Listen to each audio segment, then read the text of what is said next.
Salam saudaraku, kita kembali mengikuti Abam, ini episode 870. Saya didampingi oleh Bapak Pendeta Dr. Yehuda yang akan membantu membacakan pertanyaan dan bisa mendiskusikan bersama. Oke Pak Yehuda, silakan. Baik Pak, yang pertama dari seorang wanita berusia 42 tahun, single mom. Shalom Pak Eras, Bapakku dan teladanku yang baik hati dan rendah hati, yang selalu tulus menyapa jemaatnya. Dan shalom juga buat Bapak yang saat ini mendampingi Pak Eras untuk baca Abam. Terima kasih ya Pak Eras, yang seperti papaku sendiri, yang sudah pulang ke rumah Bapak, yang selalu memberi nasihat untuk anak-anaknya ini. Bapak jangan jemu-jemu ya menasihati kami ini agar kami bisa hidup tak bercacat dan tak bercela. Semangat terus Pak, saya senang sekali sekarang kalau dengar lagu-lagu Pak Eras di aplikasi Spotify. Itu banyak sekali lagu-lagu Pak Eras. Sehat-sehat ya Pak, jangan kecapean ya Pak. Tuhan Yesus sayang Pak Eras dan tim. Oke. Ini enggak rahasia ya. Yeah. So we want to mention the name. Yeah. Oke Rina, we love you. Amin. Oke. Ya, teruskan. Berikutnya dari seorang pria berusia 45 tahun tinggal di Jakarta. Shalom Pak Eras dan semua kru Abam. Saya hanya mau sedikit bersaksi Pak, karena sudah lama saya mau menyampaikan unek-unek hati saya. Bagi saya luar biasa pekerjaan Tuhan, tidak ada yang tahu rencana Tuhan. Kadang saya berpikir ada hikmahnya juga dari Tuhan sejak orang mengatakan Pak Eras sesat. Justru dari situ orang rame-rame melihat dan mendengar pengajaran Bapak. Dari pengajaran tersebut, fakta tidak bisa dipungkiri banyak membuat orang berubah. Termasuk saya yang dulunya kalau ke gereja hanya hari Minggu, hanya dengar khotbah masuk kiri keluar kanan, dan tidak pernah doa pagi maupun doa malam. Sejak mendengar khotbah Pak Eras, saya rajin doa pagi dan doa malam. Dulu saya ikut istri saya bergereja di aliran Tritunggal, dia lebih dulu Kristen. Sejak mendengar khotbah Bapak sekarang, istri saya menjadi lebih percaya ke ajaran Pak Eras. Kebalikannya, dia ikut saya. Pengajaran Pak Eras itu ibaratnya kalau sekolah adalah sekolah kejuruan, bukan sekolah umum. Lebih khusus mengajak orang berubah dan menyiapkan orang untuk berkemas ke LB3. Ya ini baru kita mendengar istilah ini. Ya. Bukan sekolah umum, sekolah kejuruan. Sekolah kejuruan. Jurusan Langit Baru Bumi LB3. Iya. Oke. Prodi khusus Pak. Iya, prodi khusus. Pengajaran Pak Eras dan para pendeta GSKI itu luar biasa. Setiap saya mendengar khotbah Pak Eras merinding dan mau nangis rasanya, sangat memberkati. Pengajaran yang benar-benar mengajak orang untuk berubah. Praktek beda dengan aliran lain yang khotbahnya seperti sekolah saja, seperti belajar sejarah. Satu lagi Pak, saya salut sama Pak Eras setiap membaca komentar dari Abam. Walau ada isinya hinaan, Pak Eras tetap sabar dan menjawab dengan tenang, tidak ada emosinya. Sekian Pak, semoga Pak Eras dan para pendeta GSKI, Pak Yehuda, Pak Gren, Pak Wignyo, tidak bisa saya sebutkan semua satu persatu. Kalian adalah panglima kebenaran, dunia butuh orang-orang seperti kalian. Semoga banyak jiwa yang diselamatkan. Amin. Luar biasa ya. Dukungan seperti ini membuat kita bergairah ya. Ya. Harus kita akui kadang-kadang kita juga menjadi lemah ya. Ya. Agak tawar hati, agak kecut ya menghadapi tantangan yang begitu berat. Serangan yang begitu besar, masif, gencar. Tapi kesaksian seperti yang kita dengar di Abam beberapa kali membuat hati kita kuat. Terima kasih Pak untuk dukungannya. Tuhan memberkati. Oke. Kita masuk ke wanita ya. Usia 37 tahun ya. Oke. Wanita berusia 37 tahun, seorang ibu rumah tangga tinggal di Medan. Pak Pendeta, saya punya suami yang memang sudah lama kasar kepada saya. Awal pernikahan kami memang saya sudah ingin ninggalin dia, tetapi entah kenapa Tuhan menyuruh untuk saya tetap bertahan. Saat itu posisi saya punya anak bayi. Dulu akar permasalahan kami selalu karena dia sangat pro dengan abang dan adiknya. Sehingga walaupun sering diolok-olok abang dan adiknya, dia lebih memilih ribut dengan saya dan tidak menjaga perasaan saya. Sempat keluar ucapan dari mulutnya bilang ke saya, lebih baik aku kehilanganmu daripada kehilangan abang adikku. Tiap tengah malam saya selalu berdoa dan menangis di hadapan Tuhan meminta jalan keluar. Ya, sebentar. Ya. Yang begini nih kurang ajar ya. Aku lebih sayang abang adikku daripada sayang kamu. Ya. Kenapa dulu menikah? Pria seperti ini kurang ajar. Atau bisa dikatakan lumayan jahat. Kalau tidak jahat sekali ya, lumayan jahat. Kenapa dia menikah kalau dia lebih mencintai abang dan adiknya? Lalu dia mengemukakan ini, menyatakan depan istri. Itu sangat melukai. Orang seperti ini belum lengkap jiwanya, belum utuh. egois, dan bisa sadis. Tapi saya beritahu ya, Tuhan pasti berperkara. Ya, kepada ibu yang mengalami hal ini, tetap tenang karena Tuhan membela Anda. Oke, teruskan. Ketika di usia pernikahan yang ke-5 tahun, doa saya tidak lagi minta supaya dibukakan jalan. Tapi saya bilang ke Tuhan, saya akan menyerah. Tapi Tuhan berkehendak lain. Tuhan mengizinkan suami saya dengan keadaan susah, dan di saat dia susah tidak ada abang ataupun adiknya yang mau menolongnya. Iya kan? Iya. Tuh, pasti Tuhan hajar. Terus. Tapi saya sebagai istri tetap menopangnya di saat seperti itu. Seiring berjalannya waktu sampai saya punya anak 3, dia tetap memperlakukan saya kasar dan saya tetap bertahan. Di saat adanya anak yang keempat, dia berjanji sama saya untuk tidak kasar lagi. Tapi giliran anak keempat lahir, keadaan ekonomi kami semakin hancur, sehancur-hancurnya. Saya menemukan dia merokok, yang tadinya suami saya bukan suka merokok. Saya tanya kepadanya kenapa begitu. Katanya saya suntuk dan stres. Saya minta tolong supaya dia berhenti, tapi ternyata karena ulahnya yang merokok, anak kami yang paling kecil, masih baby, sakit radang paru-paru. Mendengar itu saya jadi stres, Pak. Saya tidak sanggup melihat kondisi anak saya. Sebelumnya saya juga sempat kena baby blues karena suami saya kerjanya sering keluar kota, Pak. Jadi saya harus menanggung semua beban materi, anak-anak, dan pekerjaan rumah lainnya seorang diri. Tidak ada teman untuk berbagi, anak-anak saya juga masih kecil-kecil dan umurnya sangat berdekatan. Paling besar kelas 5 SD, saya marah kepada suami saya, Pak, karena saya sudah capek mengingatkan dia supaya tidak merokok demi anaknya. Tapi karena dia, anak saya jadi kena radang paru. Setiap kali suami saya pulang ke rumah, saya periksa HP-nya selalu menonton di YouTube yang tidak senonoh dan lagu-lagu di mana isinya perempuan-perempuan yang pakaiannya tidak beres. Saya merasa diri saya tidak dihargai, Pak. Sekali 2 kali mungkin saya tahan, tapi kalau sudah hampir setiap kali dia pulang, saya selalu melihat seperti itu isi HP-nya, saya jadinya ingin berontak, Pak. Beberapa kali saya ceritakan ke dia keluh kesah saya dan saya bilang, apa kau tidak takut dosamu melihat-lihat seperti itu? Padahal dia punya anak perempuan 2 orang dan 2 anak laki-lakinya yang pasti akan mencontohnya. Dia selalu bilang maaf dan janji tidak akan mengulangi, tapi itu hanya omong kosong, Pak. Hingga suatu saat saya tidak tahan dan saya marah, tapi saya malah dikasarin. Saya berkata berubahlah supaya ekonomi kita tidak makin hancur. Tapi dia keberatan, Pak. Jadi saat ini saya bingung, saya pengen bawa anak-anak saya keluar dari rumah, karena saya tidak mau anak-anak saya terganggu mentalnya. Dan mereka juga suruh supaya kami pergi jauh saja, Pak. Tapi untuk saat ini saya juga tidak bisa gegabah karena saya tidak punya uang yang cukup banyak untuk modal saya membawa anak-anak saya, Pak. Apa yang harus saya lakukan? Baby blues tadi itu gangguan kejiwaan seorang ibu yang baru melahirkan. Ya. Anak udah 4 ya? 4, Pak. Ya. Tapi saya mau kasih tahu ibu ya, umur berapa itu? 39 ya. 39 ya? 37, maaf. 37. Ya. Kamu sudah menjalani jalan sejauh ini. Dan kamu telah melihat karya Tuhan bagaimana memukul dia, membuktikan abang adiknya tidak membela. Ya. Anakmu kena paru-paru, Ya. itu juga memukul dia sebenarnya. Jadi kalau kamu sudah berjalan sejauh ini, lalu kamu sekarang mau meninggalkan dia, rugi.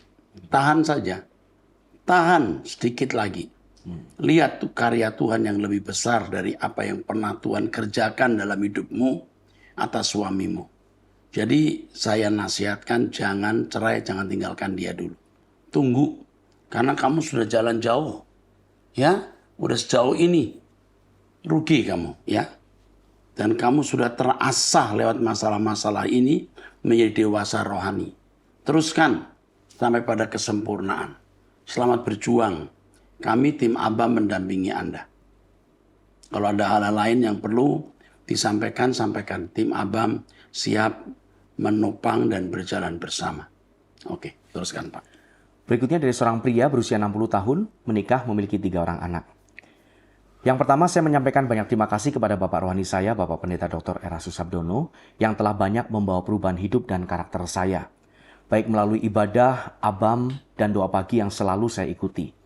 Ada satu hal yang mungkin saya agak berbeda pendapat dengan Bapak, yaitu tentang jangan bergaul dengan orang yang kurang baik dalam perilaku, walaupun dia sahabat baik kita.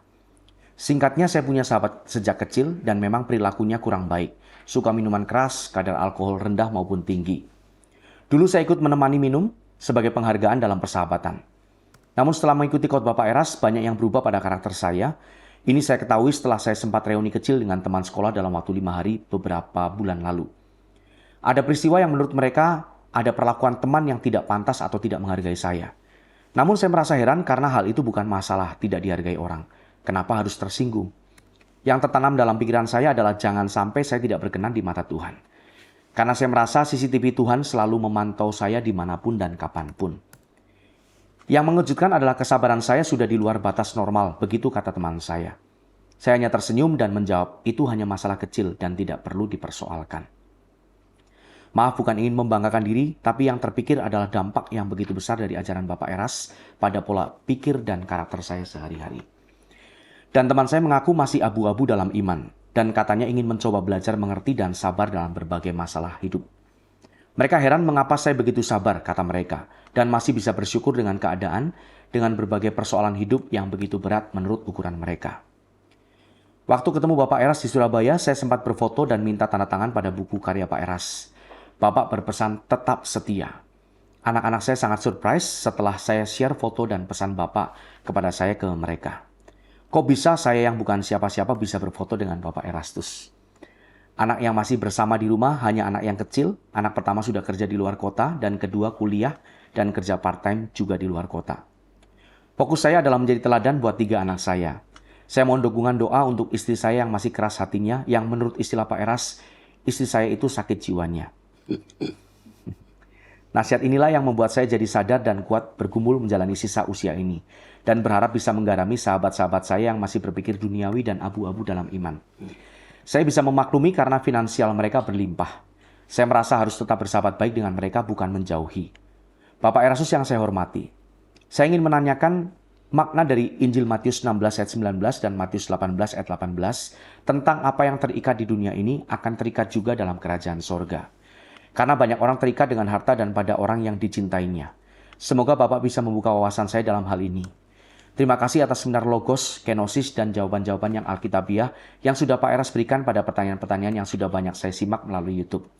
Saya selalu selipkan dalam doa pribadi agar Bapak Erastus dan keluarga, tim Abam, dan tim pelayanan dari GSKI Rehoboth sehat selalu, dan Tuhan mengirim malaikat menyertai, melindungi, serta memegang erat tangan Bapak setiap saat. Amin. Pria ini sedang dalam perjalanan menuju langit baru, bumi baru. Menurut pengamatan saya, dia tidak bisa balik lagi ke dunia. Tetapi masih harus mengalami proses kesempurnaan. Kita tidak boleh menghindari pertemanan, tapi menghindari persahabatan. Pertemanan harus terus dibangun, tapi persahabatan sampai berbagi emosi, perasaan harus dihindari. Karena bisa terimpartasi, tertular spirit yang kurang baik. Ya, kalau firman Tuhan mengatakan janganlah membawa kami ke dalam pencobaan, artinya harus menjauhi hal-hal yang berpotensi membuat kita berdosa.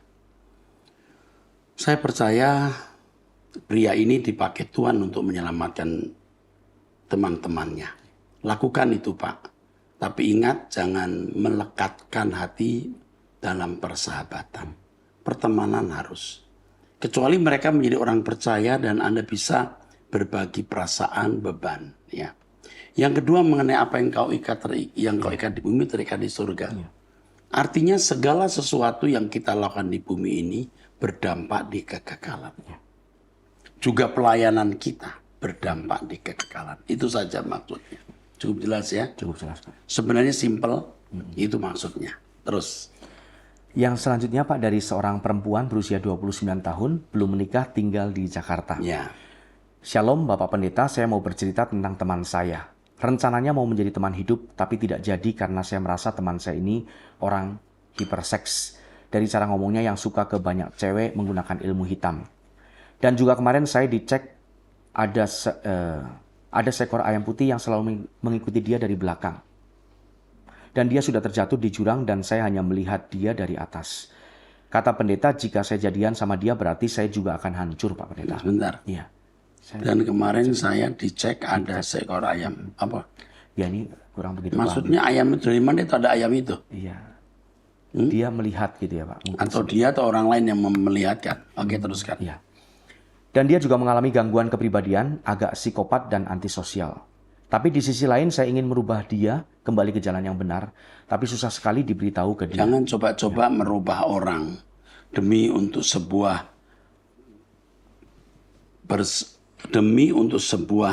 ikatan yang nanti kepada jenjang pernikahan. Salah sekali. Ya, Iya. salah sekali. Yang begini akan terjebak. Saya tidak tahu berapa usia pria ini. Kalau sudah usia di 30 tahun, sudah susah diubah. Ya, terus, Jadi saya sudah menyerah dan tidak mau berurusan lagi sama dia, Pak. oke. Ya, sekarang dia sudah sama cewek lain, jadi saya sudah merelakan dia. Saya juga tidak tahu apakah dia orang setia apa enggak sama cewek ini. Ya udah. Jadi nggak masalah dong. Iya. Bapak, saya minta doa supaya diberikan jodoh yang seiman dan sepadan. Sekian nanti, Pak. Jadi kamu sudah putus dengan dia, bagus. Saya tadi juga mau bicara, kamu jangan teruskan hubungan ini. Ya, tapi saya belum membaca pertanyaan-pertanyaan ini. Dari depan saya sudah berpikir tidak boleh dilanjutkan. Kiranya Tuhan menolong kamu, nak, mempertemukan jodoh yang sesuai kehendak Allah. Amin. Teruskan. Pertanyaan dari seorang laki-laki berusia 58 tahun, Ya, menikah, tinggal di Sulawesi Utara. Apakah berpengaruh jika perintisan pelayanan dan gembalanya tinggal jauh dari daerah pelayanan, sekitar 25 km, berbeda kecamatan, dan pelayanan tidak maju? Apakah ini berpengaruh untuk jiwa-jiwa datang ke gereja? sangat berpengaruh karena pelayanan itu kan bukan hanya bikin kebaktian seminggu sekali, tetapi interaksi dengan jemaat, lawatan, persekutuan, ya. Jadi bukan hanya liturgi, tapi juga koinonia, ya, persekutuan, diakonia, memperhatikan jemaat, lalu marturia, kesaksian yang harus terus dilakukan untuk orang di sekitarnya. Mestinya menaruh orang di situ untuk membantu pengembalaan. Oke, cukup. Oke, teruskan. Berikutnya dari seorang laki-laki berusia 42 tahun, menikah memiliki satu orang anak tinggal di Bandung. Sekitar 12 tahun lalu saya pernah terkena musibah. Saya ditipu oleh saudara saya jumlahnya miliaran. Kemudian saya kembali ditipu lagi oleh rekan kerja saya, jumlahnya juga seperti yang pertama. Padahal uang itu adalah warisan rumah ayah saya yang ditangguhkan ke bank. Sehingga saya tidak bisa ditanggungkan, ya, Iya. ditanggungkan ke bank. Tapi ini ditangguhkan. Iya, ditangguh. Terus, Ditanggungan ke bank. Sehingga saya tidak bisa melunasi hutang saya jika tidak jual rumah warisan itu. Sewaktu jual rumah warisan ini, saya mohon kepada Tuhan untuk bisa mendapatkan pembeli yang tidak neko-neko dan mendapatkan harga yang tinggi. Dan benar saja Tuhan menjawab, dalam waktu seminggu rumah itu terjual. Saya ingat setiap hari datang pembeli yang menawar dan semakin tinggi harganya. Padahal sebelum saya ada masalah, mau jual rumah itu sulit sekali. Sudah 14 tahun menunggu pembeli tetapi tidak ada yang mau. Kemudian kami pindah ke rumah mertua, kebetulan mertua memiliki rumah satu yang tidak terpakai. Ini pun sungguh unik ceritanya seperti mimpi. Karena nomor rumahnya bisa sama persis dengan rumah warisan papa saya. Saya tinggal di rumah ini sudah 12 tahun, saya bangun toko kecil-kecilan, pelan-pelan, dan dari nol sampai punya omset miliaran per tahun. Namun keuntungan dari usaha saya ini sangat kecil, hanya bisa mencukupi kebutuhan sehari-hari. Dulu saya nggak pernah berpikir bahwa saya bisa sampai di titik ini. Namun belakangan ini keluarga istri saya sempat mengomel masalah rumah yang ditempati keluarga kecil saya. Saat ini saya sering mendapat telepon dari kartu kredit atau KTA bekas kasus saya terdahulu. Saya minta saran dari Pak Eras apa yang harus saya lakukan. Beberapa hal yang sudah saya lakukan yaitu saya puasa, saya bangun rutinitas berdoa, saya coba cari pengetahuan tentang logos, bangun hidup suci walau masih jatuh bangun, tapi saya terus mencoba hidup kudus. Bantu saya Pak yang jauh dari sempurna ini. Terima kasih ya Pak Eras. oke. Kalau kita membangun kesucian, itu bukan hanya demi supaya bisa bayar hutang. Ya. Ya, tapi supaya kita menjadi kekasih Tuhan. Intim dengan Tuhan. Dengan menjadi kekasih dan intim dengan Tuhan, tidak mungkin Tuhan tidak menolong Anda. Jadi, teruskan hidup suci, doa, mendengar firman. Adapun utang yang Anda harus bayar, harus diusahakan untuk bisa membayar. Jika tidak, datang ke bank dan minta rescheduling. Ya. Ya, di reschedule lagi. Saya tidak tahu uang Anda sampai sekarang sisa berapa. Jangan sampai kita punya uang, utang di bank tidak kita bayar karena kita sayang uang kita keluar. Ya. Utang biar utang aja dulu deh. Enggak, boleh. Dipelunasi dulu. Walaupun akhirnya kita tidak punya uang sama sekali. Tuhan tidak akan mempermalukan Anda. Tidak akan. Sebisa-bisanya utang bank dijual.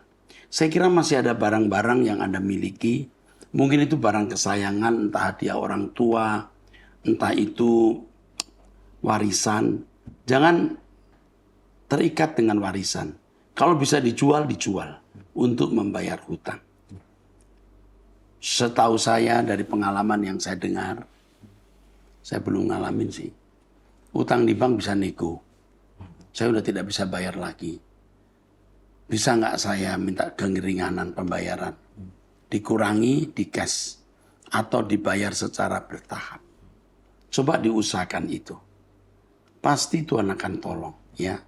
Lewati hari demi hari sampai Anda bisa menyelesaikannya. Tuhan memberkati. Terus. Berikutnya dari seorang laki-laki berusia 46 tahun tinggal di NTT. Shalom, saya ingin bertanya kepada Bapak Rohaniku, Pak Erastus Sabdono. Bagaimana saya dapat merasakan bahwa saya sedang berada di dalam hadirat Tuhan? Dan apakah seseorang yang berada di hadirat Tuhan itu memiliki semacam ketebalan yang berbeda-beda? Karena saat ini saya sedang berjuang untuk seluruh panca indera saya supaya terarah ke Tuhan saja. Sehingga segala sesuatu yang saya lihat di dunia ini hanya menurut perspektif Tuhan, bukan menurut saya. Karena saya selalu bilang dalam diri saya sebulan ini bahwa saya sudah mati. Ya, jadi merasakan hadirat Tuhan bukan secara mistis, lalu secara physically. Perlu proses di mana kita bisa menghayati kehadiran Tuhan. Ketika kita menghadapi masalah-masalah tertentu, kita bisa mendengar Roh Kudus bicara kepada kita. Nah, saat itulah kita menghayati kehadiran Tuhan. Khususnya dalam kondisi ekstrim. Kita mendengar Roh Kudus bicara. Bagaimana kita bisa merasakannya? Sangat bisa. Ya. Yang pertama, belajar untuk mempercayai Allah ada. Yang kedua, menghayati bahwa Tuhan beserta Anda. 3, dengar suara Roh Kudus dalam setiap peristiwa hidup yang Anda alami. Itu luar biasa. Ya, saya tidak bisa menjelaskan lebih dari ini. Tapi saya sering. Sekarang hampir selalu. Waktu mau berkhotbah saya tanya, saya mau khotbah apa Tuhan? Saya bisa mendengar suara di dalam batin saya. Dan itu membuat saya mengerti Tuhan menyertai saya dan saya ada di hadirat Tuhan. Hal hidup di hadirat Tuhan menjadi pokok doa. Saya berdoa, saya berjuang untuk itu. Sampai membuat gerakan 24 hours in the presence of God. Oke, saya kira teruskan pembacaannya. Ya. Saya sudah ditinggal istri 10 tahun yang lalu akibat dosa-dosa saya. Untung saya mendengar khotbah Pak Eras di YouTube mengenai iman yang benar. Corpus Delicti dan Logos dan kini Trinitas. Monoteisme mungkin maksudnya Pak ya. Betul. Terima kasih Pak atas kebenaran Injil yang Tuhan berikan ini. Saya bisa kuat bertahan merawat 3 anak saya yang masih kecil walau serba kekurangan. Apakah saya salah jika saya mengajak istri saya untuk kembali ke Kupang dan hidup bersama? Karena beberapa bulan ini kami sudah berkomunikasi kembali. Dia telah diperlakukan tidak adil oleh saudaranya di Bekasi Timur. Rumah mereka dijual dan dia sendiri tinggal di kos merawat orang tuanya. Karena saudaranya yang memiliki rumah tidak mau merawat ibunya. Sedangkan saya juga sangat kekurangan. Tapi respon dalam komunikasi sangat dingin. Saya selalu mengirim link khotbah dari Truth ID, tapi saya merasa dia kurang respon. Apakah saya terus diam saja seperti yang selama ini saya lakukan? Dan terus memfokuskan diri untuk selalu hidup berkenan di hadirat Tuhan? Kenapa semakin saya berjuang untuk hidup benar, saya semakin... Ya. Seharusnya kamu membujuk istrimu balik. Jadi kamu bisa telepon dia, anakmu yang bicara. Jika dia tidak keberatan, nanti pelayan Tuhan wanita yang menelpon dia. Ya, Anda hubungi kami, dihubungi. Kalau istrinya tidak keberatan, kita layani supaya bisa kumpul. Dalam kemiskinan, kalau dalam kebersamaan, itu beda. Saya merasa dari teropongan saya, Anda sudah bertobat. Walaupun saudara masih harus berjuang melawan kedagingan Anda. Tapi jauh sekali beda dengan Anda dulu. Kalau perlu Anda berkata kepada istri, aku berjanji. ABCD. Ya. Anak suruh ngomong kepada ibu. Katakan satu kalimat ke istri. Beri saya kesempatan. Itu kalimat bagus. Teruskan. Kenapa semakin saya berjuang untuk hidup benar, saya semakin merasa betapa gelapnya dunia saat ini. dan saya semakin merasa kepahitan dengan gereja. Apakah ini normal, Pak? Ya, kalau Anda melihat gereja tidak senonoh, khotbahnya tidak membawa orang ke langit baru, bumi baru, pendetanya tidak bisa menjadi teladan, ya jelas Anda muak. Tapi jangan menghakimi, jangan menjadi lemah. Masing-masing kita kan berhadapan dengan Tuhan. Orang lain punya urusan dengan Tuhan, bukan dengan kita. Terus, Karena saya merasa hanya dipertontonkan dengan pengurus gereja yang sibuk berdebat tentang tata cara beribadat, bukan membawa orang mencintai Tuhan. Iya. gereja-gereja. Mata saya semakin terbuka dengan pernyataan para pendeta yang menyatakan Pak Eras sesat. Tuhan mengajarkan saya harus mendengarkan Injil yang benar-benar murni, karena Injil yang murni, saya dapat berubah dan hanya kehidupan seperti Kristus saja yang dapat mengalahkan iblis. Tidak ada cara lain. Iya. Ya, kalau Anda mendengar orang mengatai saya sesat, coba Anda periksa hidup orang itu benar. Oke, terus. Dengan mata yang berkaca-kaca saat menulis ini, saya mengucapkan terima kasih Pak Eras dan seluruh tim GSKI. Saya bukan anak sulung yang selalu di rumah Bapa, tapi saya seorang anak bungsu yang telah berdosa terhadap sorga dan Bapa. Dan saya sedang dalam perjalanan pulang ke rumah Bapa agar layak ikut perjamuan dengan Bapa. Amin. Semua ini berkat Pak Eras dan tim GSKI Rehoboth. Waduh, mengharukan. Ya. Kami akan bersama Anda. Kami mendampingi Anda. Anda pasti ditelepon orang saya. Apa yang bisa kami bantu? Ya, ini di Kupang ya. Kupang, NTT. Ya. Saya pikir Pak Joni harus menghubungi beliau. Lalu istrinya harus kita layani. Ya, nanti tolong kasih tahu. Istrinya harus kita layani. Karena di Bekasi. Ya. Kita layani supaya dia balik. Oke, teruskan terakhir. Ya, pertanyaan dari seorang laki-laki berusia 56 tahun menikah tinggal di Jakarta Timur.